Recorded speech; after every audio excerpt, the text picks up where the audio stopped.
संसार में बहुत सी अनहोनी बातें ऐसी होती हैं जो मनुष्य की समझ में नहीं आती। अकस्मात एक दिन कोई भूकंप आता है जो मनुष्य के जीवन को उथल पुथल कर देता है। ऐसे समय किसी दूसरे को दोष नहीं देना चाहिए, उसे दैववश मानकर, अपना प्रारब्ध मानकर स्वीकार कर लेना चाहिए।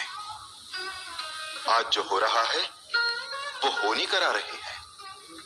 ये विधना है जिसने माता कैकेयी जैसी स्नेहमयी और पुण्यशीला स्त्री को ऐसी बुद्धि दे दी है। कभी कभी आंखों से देखा हुआ भी सत्य नहीं होता। राजपद का प्रमाद साधारण मानव को हो सकता है, इंद्र जैसे देवता को भी हो सकता है, परंतु भरत का स्थान देवताओं से भी ऊंचा है।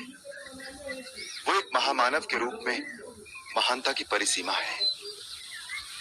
जिस प्रकार खटाई की एक बूंद से क्षीर सागर का दूध नहीं फट सकता, उसी प्रकार अयोध्या तो क्या, त्रिलोक का राज्य भी भरत को दे दिया जाए तो भी उसे राजवत नहीं हो सकता।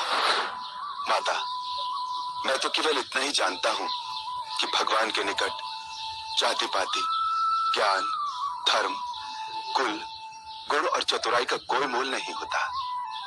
वो तो केवल भक्ति के नाते को ही सच्चा नाता मानते हैं। मैया अपने पुत्र से अपनी ममता का मोल मांगने आई है। माता, यदि आपकी ममता का यही मोल है कि मैं जिसे धर्म मानता हूं उसका त्याग कर दूं, आप जिस रघुकुल की शोभा है उसकी कीर्ति में पिता का वचन भंग करके कलंक लगा दूं, तो कहिए, मुझे आपके चरणों की सौगंध है, मैं इसी समय अयोध्या लौट जाऊंगा। परंतु फिर मेरा जीवन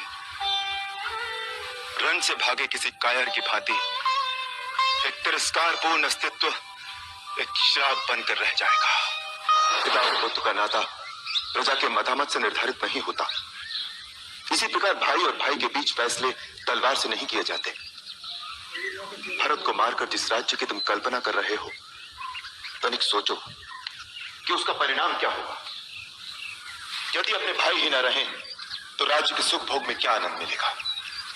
यदि मेरे सुख में तुम तीनों भाइयों का भाग ना हो तो वो सुख मेरे लिए विष के समान है। जो उचित और अनुचित का भली भांति विचार किए बिना किसी काम को जल्दी में करते हैं वो पीछे पछताते हैं।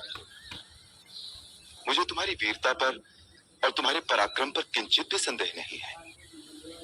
तुम क्रोध के आवेश में भरत को अवश्य मार सकते हो, परंतु जब तुम्हें पता लगेगा कि भरत पर तुम्हारा संदेह मिथ्या था, तो क्या फिर उसे जीवित भी कर सकोगे?